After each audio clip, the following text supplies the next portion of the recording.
Class 11th की mathematics हम लोग पढ़ रहे हैं, एनसीईआरटी बुक से चलेंगे। पहला प्रश्नावली इसी वीडियो में हम लोग हल कर देंगे, लेकिन उससे संबंधित कुछ जरूरी बातें उनको पहले देख लिया जाए। चैप्टर का नाम समुच्चय है यानी सेट्स। तो सबसे पहले तो समुच्चय का परिभाषा समझा जाए कि समुच्चय होता क्या है। देखिए, वस्तुओं की सुपरिभाषित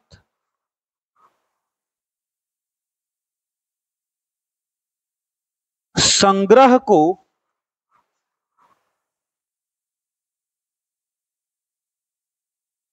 समुच्चय कहते हैं।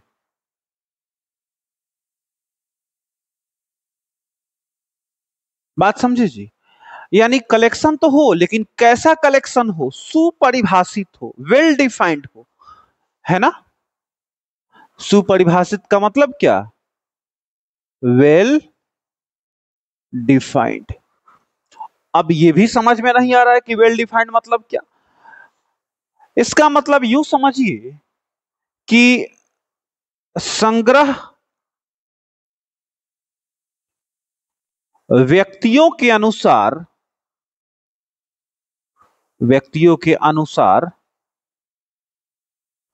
नहीं बदलना चाहिए। अब इसका क्या मतलब है कि व्यक्तियों के अनुसार नहीं बदलना चाहिए? एक एग्जाम्पल लीजिए और सबके सब क्लियर हो जाएगा सारी बात। हमने एक एग्जाम्पल लिया, भारत के 3 अभिनेताओं का संग्रह। देखिए, हमें एक पिक्चर बनानी है, उसमें 3 अभिनेता यानी 3 हीरो को क्या करना है? साइन करना है। हमने 2 अलग अलग लोगों से पूछा कि आप भारत के 3 गो अभिनेता का नाम बताइए, हीरो का नाम बताइए। एक व्यक्ति ने कहा कि आप ले लीजिए सलमान खान, शाहरुख खान और आमिर खान। एक व्यक्ति ने बताया। अब यही बात हमने दूसरे व्यक्ति से पूछा, उसने कहा कि आप ले लीजिए अमिताभ बच्चन, अजय देवगन और सलमान खान। क्या हमने देखा कि 2 व्यक्ति हैं और दोनों का राय अलग अलग है, यानी कि व्यक्ति के अनुसार संग्रह बदल गया।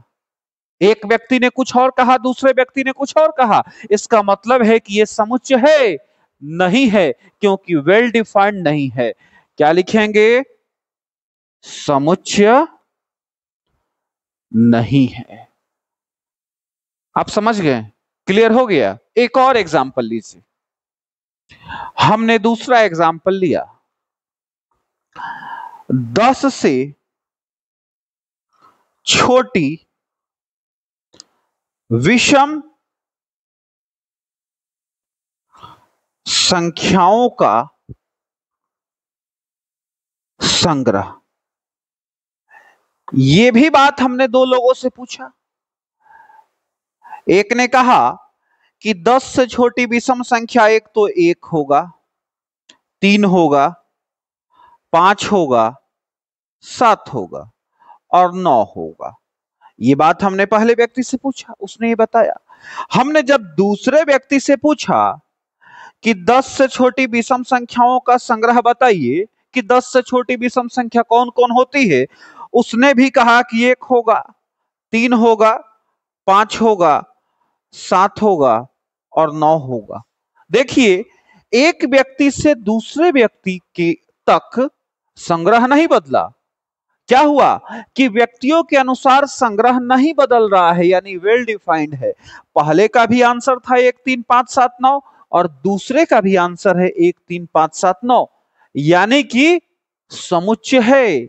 क्या लिख देंगे? समुच्चय है। तो आप समुच्चय तो समझ गए कि कौन समुच्चय है और कौन समुच्चय नहीं है। अब आप आ जाइए समुच्चय लिखने का प्रकार कि समुच्चय कैसे लिखा जाता है। दो प्रकार है समुच्चय लिखने का। पहला प्रकार है सारणी रूप, इसी को इंग्लिश में कहा जाता है रोस्टर फॉर्म। अच्छा, तो इसमें क्या होता है, किसी लेटर के बराबर मान लेते हैं, मझौला ब्रैकेट में लिखा जाता है क्या, समुच्चयों का निष्कर्ष। क्या लिखा जाता है, निष्कर्ष लिखा जाता है। एग्जाम्पल से समझिएगा, अभी सिर्फ इसको होल्ड करके रखिए। 2 नंबर। दूसरा होता है समुच्चय निर्माण रूप, इसको बोलते हैं सेट बिल्डर फॉर्म। बात समझ, सेट बिल्डर फॉर्म कैसे लिखा जाता है। ये जो यहां पर निष्कर्ष है ना, यहां पे जो अंक हैं, इनके गुण लिखा जाता है इसमें। यानी ऐसे लिखेंगे, मझौला ब्रैकेट डालेंगे और लिखेंगे एक्स सच दैट एक्स, इसका गुण लिखेंगे, का गुण। ठीक है, अब एक एग्जाम्पल लीजिए और समझ लीजिए। हमने एग्जाम्पल लिया 10 से छोटी सम संख्याओं के समुच्चय को 1 नंबर सारणी रूप और 2 नंबर समुच्चय निर्माण रूप में लिखें। हमने एक सिंपल सा एग्जांपल लिया कि 10 से छोटी सम संख्याओं के समुच्चय को सारणी रूप में लिखें, 1 नंबर। अब क्या लिखना है सर, सारणी रूप में निष्कर्ष लिखा जाता है, तो 10 से छोटी सम संख्या, निष्कर्ष क्या निकलेगा, 10 से छोटी सम संख्या 2 4 6 8, ये सब 10 से छोटी है, तो ये सारणी रूप में लिखा गया। अब आइए 2 नंबर पर, समुच्चय निर्माण रूप। इसमें क्या लिखा जाता है, ए बराबर मझौला ब्रैकेट देंगे और एक्स सच दैट एक्स लिखेंगे, और ये जो लिखे हैं ना 2 4 6 8, इसका गुण लिखेंगे।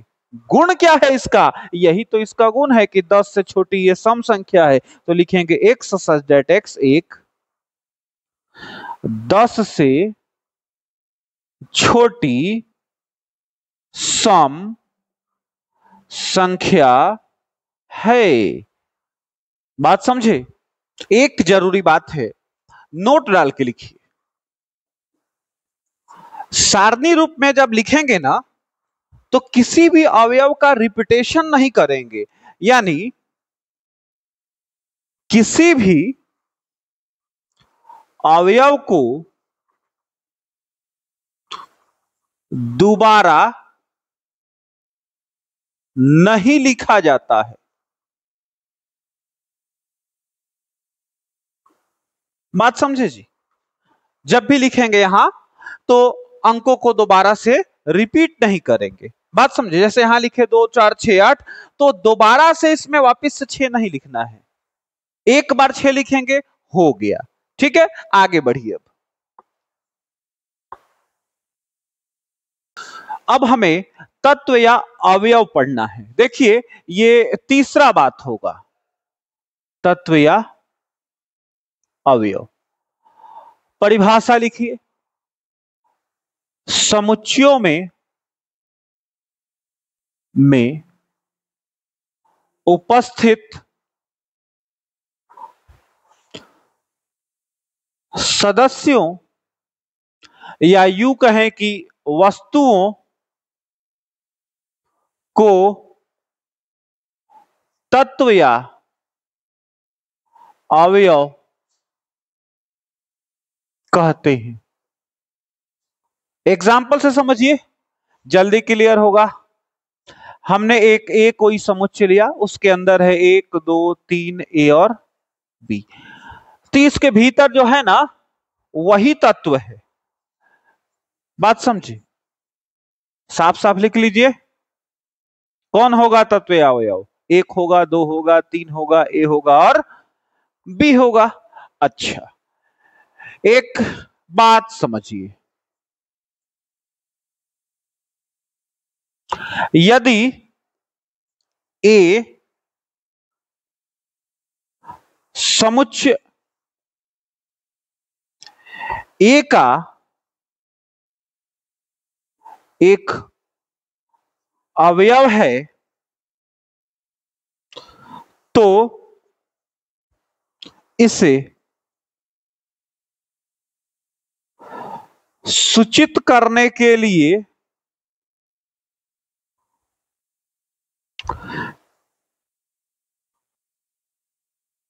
का प्रयोग किया जाता है, का प्रयोग किया जाता है।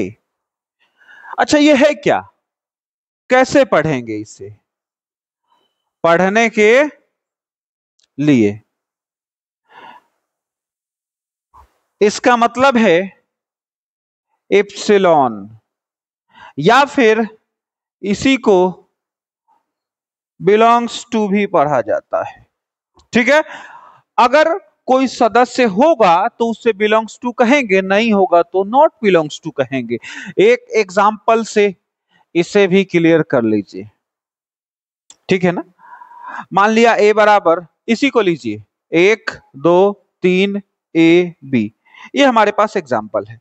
तो हमसे कहा जाए कि क्या एक ए का सदस्य है, तो देखेंगे एक इसमें है, हाँ है, तो ये सिंबल भर देंगे। अब कोई पूछे कि क्या 5 ए का सदस्य है, तो देखेंगे 5 है, नहीं है, तो नॉट बिलोंग्स टू लिख देंगे। उसी तरह से ए, क्या ए में है, हाँ है, तो बिलोंग्स टू।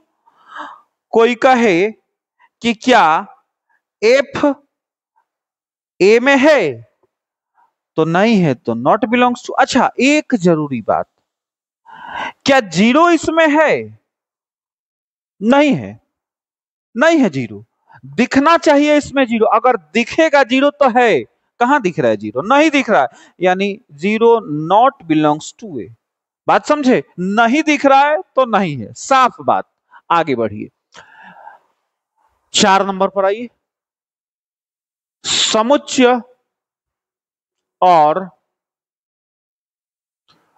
उसका निरूपण। ठीक, 1 नंबर,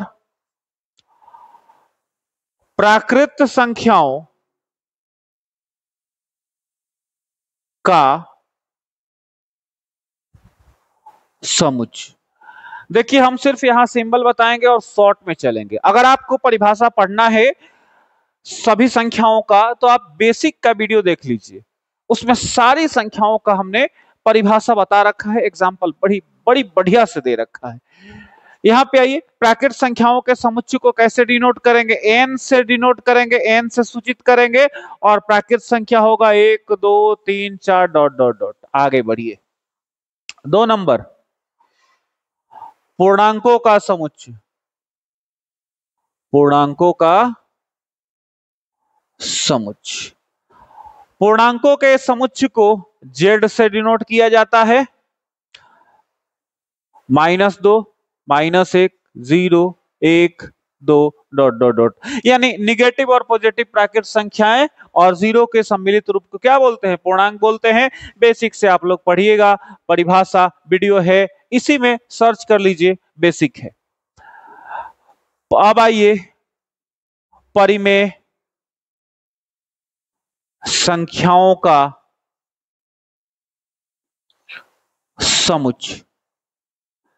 परिमेय संख्याओं के समुच्चय को Q से डिनोट किया जाता है। कोई भी परिमेय संख्या इसमें ले लेंगे, आपकी इच्छा है 5/2 -3/4 1/5 2 इत्यादि इत्यादि।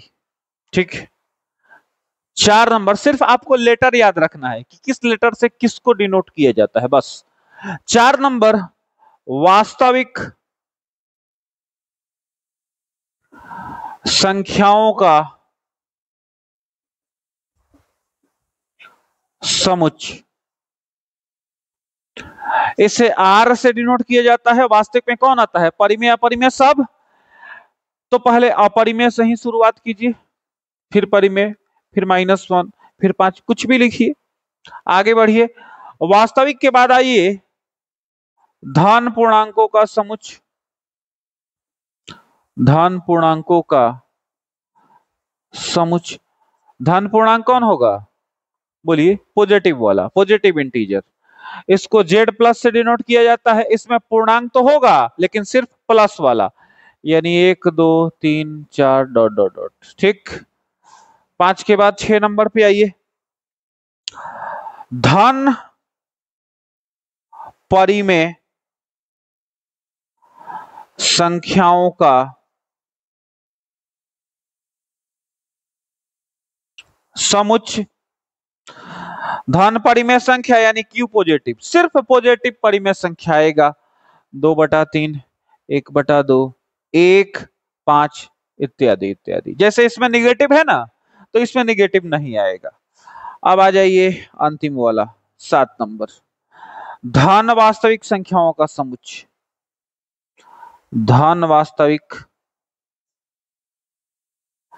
संख्याओं का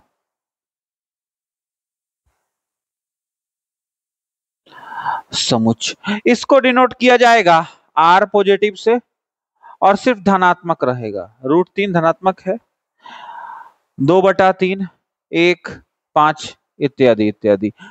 तो ये सब बेसिक हो गया प्रश्नावली पहला पढ़ने के लिए। इसके बाद हम लोग अब प्रश्नावली पढ़ते हैं, फटाक से नोट कीजिए। अब हमारा प्रश्नावली 1.1 है। यहां से पहला प्रश्न है, निम्नलिखित में कौन समुच्चय है? अपने उत्तर का औचित्य बताइए। देखिए, 1 नंबर क्वेश्चन है, हम समुच्चय लिखने के लिए इसे A से सूचित करेंगे और भीतर इसके सदस्य लिखेंगे। कौन सदस्य होंगे? जो J से प्रारंभ होने वाले वर्ष का महीना होगा।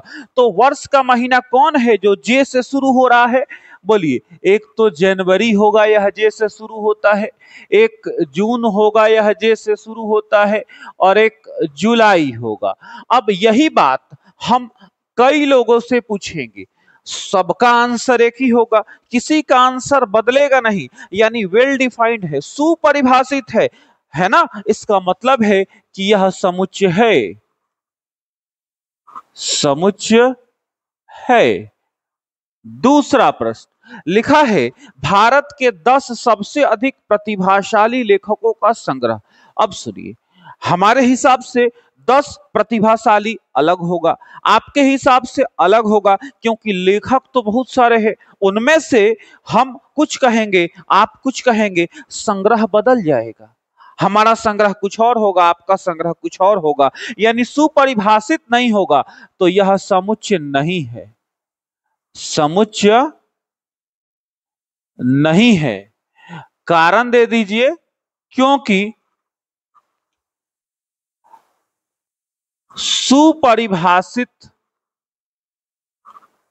नहीं है। अगर ये सुपरिभाषित होता तो समुच्चय होता।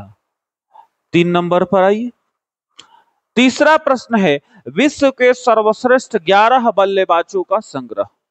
अब सुनिए, हम बताएंगे, हमारे हिसाब से सर्वश्रेष्ठ कुछ और होगा, आपके हिसाब से कुछ और होगा, यानी संग्रह यहां भी बदल जाएगा, यानी सेम यही आंसर इसमें भी हो जाएगा, सेम यही चीज उतार दीजिएगा। 4 नंबर पे आइए, आपकी कक्षा के सभी बालकों का संग्रह। अब सुनिए, कक्षा आपकी है, आप आपके कक्षा में जितने बालक हैं उनको गिन सकते हैं। मैं भी गिन सकता हूं। तो आपके कक्षा में जो बालक है वो निश्चित है 10 होंगे चाहे 12 होंगे, और यही बात आप भी बताएंगे और हम भी बताएंगे, क्योंकि कक्षा जो है वो क्या है, हम देख रहे हैं। उस कक्षा में आप गिन लिए कि 10 है, हमने भी गिन लिया कि 10 है, यानी निश्चित हो गया, सुपरिभाषित हो गया। यहां लिखेंगे समुच्चय है, क्योंकि यह सुपरिभाषित है। ठीक है। 5 नंबर, 100 से कम सभी प्राकृत संख्याओं का समुच्चय। 100 से कम प्राकृत संख्या देखिए कौन होगा, 1 2 3 डॉट डॉट डॉट कहां तक, 99 तक। और यही बातें सभी लोग बोलेंगे तो संग्रह बदलेगा नहीं, सबके लिए आंसर एक समान होगा, यानी समुच्चय है।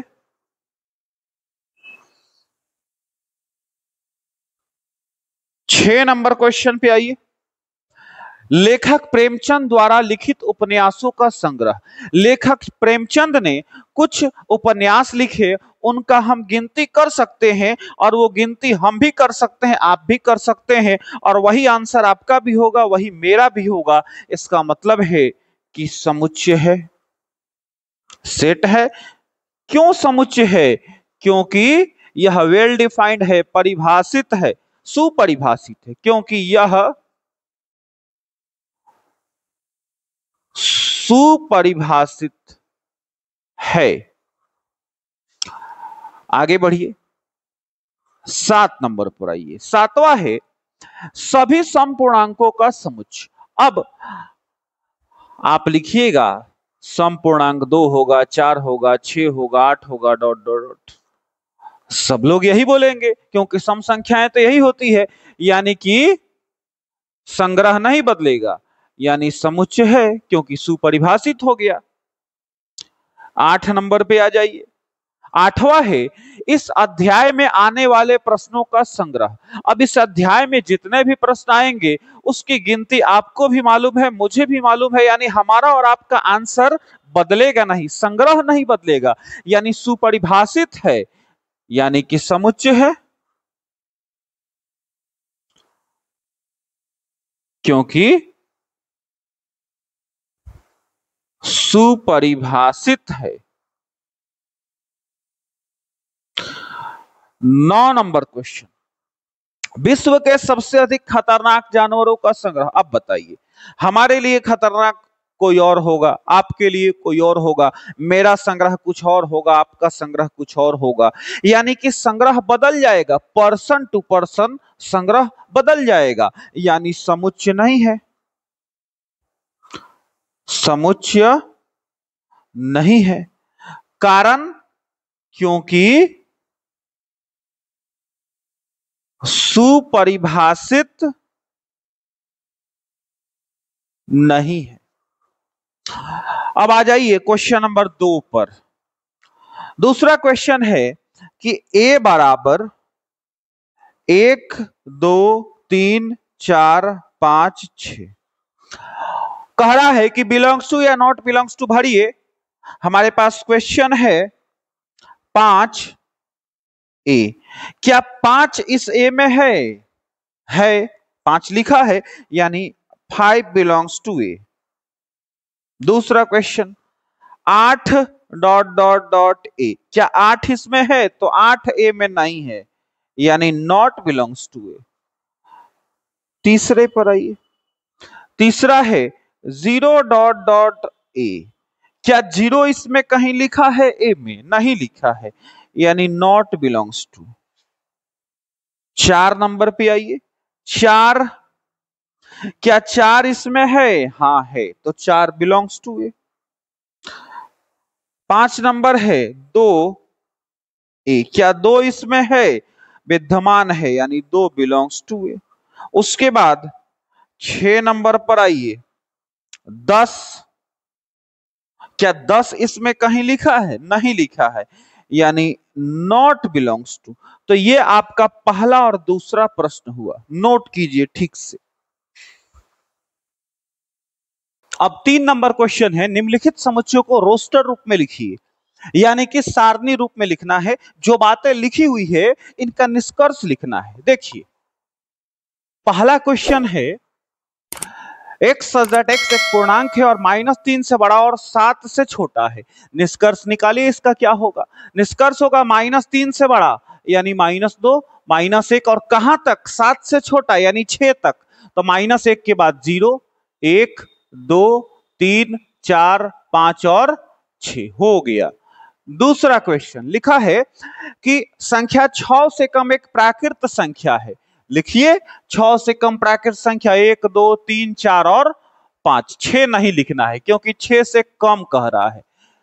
3 नंबर है, 2 अंकों की ऐसी संख्या है प्राकृत संख्या जिसके अंकों का योगफल 8 है। 2 अंकों की संख्या लिखना है। देखिए 1 7 कितना हो जाएगा, 8 हो जाएगा इसका योग। उसके बाद आगे लिखिए 2 6 इसका भी योग 8 हो जाएगा, 3 5 इसका भी योग 8 हो जाएगा, 4 4 इसका भी योग 8 हो जाएगा। उसके बाद लिखिए 5 3, उसके बाद 6 2, उसके बाद 7 1 और उसके बाद 8 0। तो हमने ये 2 अंकों की संख्याओं को लिखा। इसके अंकों को अगर जोड़ेंगे तो उसका योग कितना आएगा, 8 आएगा। तो उसका निष्कर्ष ये हो गया। तो हमने किस में लिख दिया, रोस्टर रूप में लिख दिया। क्वेश्चन नंबर 4 पर आइए। लिखा है d बराबर x सच दैट x एक अभाज्य संख्या है जो 60 की भाजक है।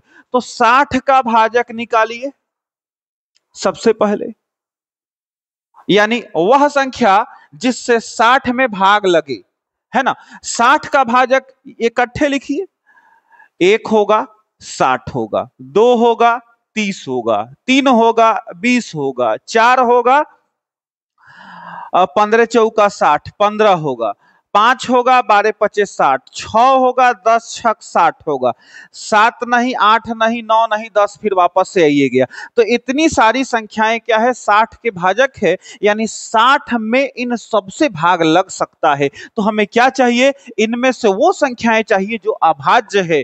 लिखेंगे तो इनमें अभाज्य संख्या बराबर, बोलिए अभाज्य कौन होता है, जिनमें या तो स्वयं से या एक से भाग लेंगे, सिर्फ किसी अन्य से नहीं। तो अभाज्य एक तो 2 होगा और कौन होगा, एक 3 होगा एक 5 होगा। 2 3 और 5। कोई बोले कि एक के बारे में ना तो अभाज्य कहा गया है ना ही उसको भाज्य कहा गया है, एक के बारे में कोई डिसीजन नहीं है। अच्छा तो यहां पर यानी कि अतः d बराबर हम पाएंगे 2 3 और 5। तो ये हमारा निष्कर्ष हो गया। 5 नंबर पे आइए। लिखा है ट्रिगोनोमेट्री शब्द के सभी अक्षरों का समुच्चय। क्या करना है, अक्षरों को तो लिखना है कॉमा लगा के, लेकिन रिपीटेशन नहीं करना है। लिखिए T R I फिर G O N, वापिस से O नहीं लिखना है, एक बार O आ गया है। उसके बाद M E, T नहीं लिखना है, R भी आ गया है नहीं लिखना है, Y लिख देना है। तो ये हो गया। 6 नंबर पे आइए।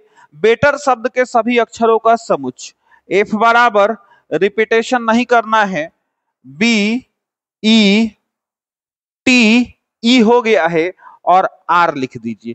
तो ये हमने उसको सारणी रूप में यानी रोस्टर रूप में लिख दिया है।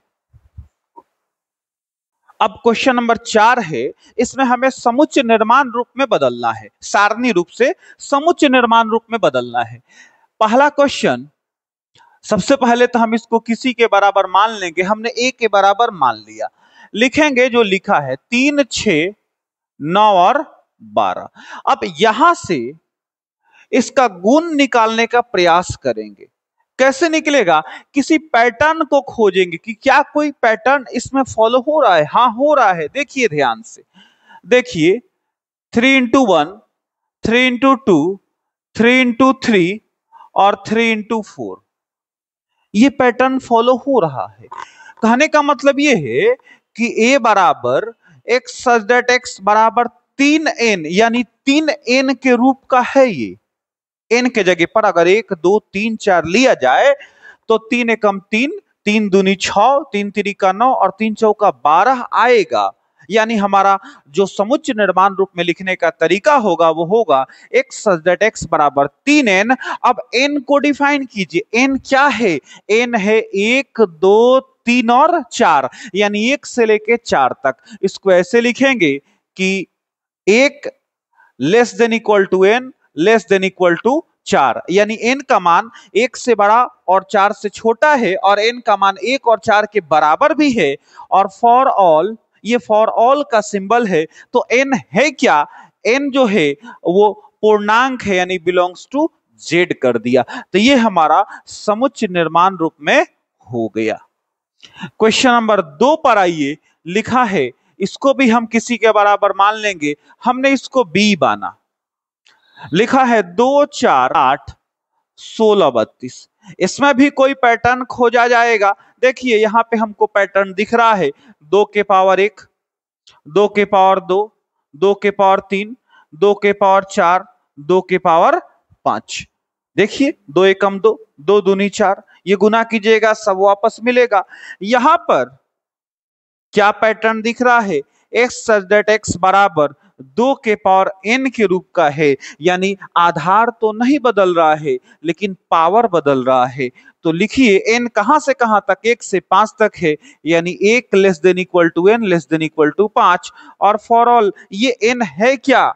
n बिलोंग्स टू z, यानी कि पूर्णांक है। 3 नंबर पर आइए। तीसरा है, इसको c मानिए। 5 25 125 और 625 है। इसको 5 के पावर 1, 5 के पावर 2, 5 के पावर 3, 5 के पावर 4 लिख सकते हैं। यहां पर हमको जो पैटर्न मिल रहा है, x सच दैट x बराबर 5 के पावर n मिल रहा है और n का मान है क्या? 1 से लेके 4 तक, यानी कि 1 less than equal to n less than equal to 4। और for all n belongs to z, यानी n क्या है? पूर्णांक है। अब हमने 3 क्वेश्चन कर लिए। चौथे क्वेश्चन पे आइए। चौथा क्वेश्चन है, हमने इसको d माना। d बराबर 2 4 6 और इसके आगे डॉट डॉट है। देखिए ध्यान से देखिएगा तो ये सम संख्या है, ठीक से लिखा जाएगा।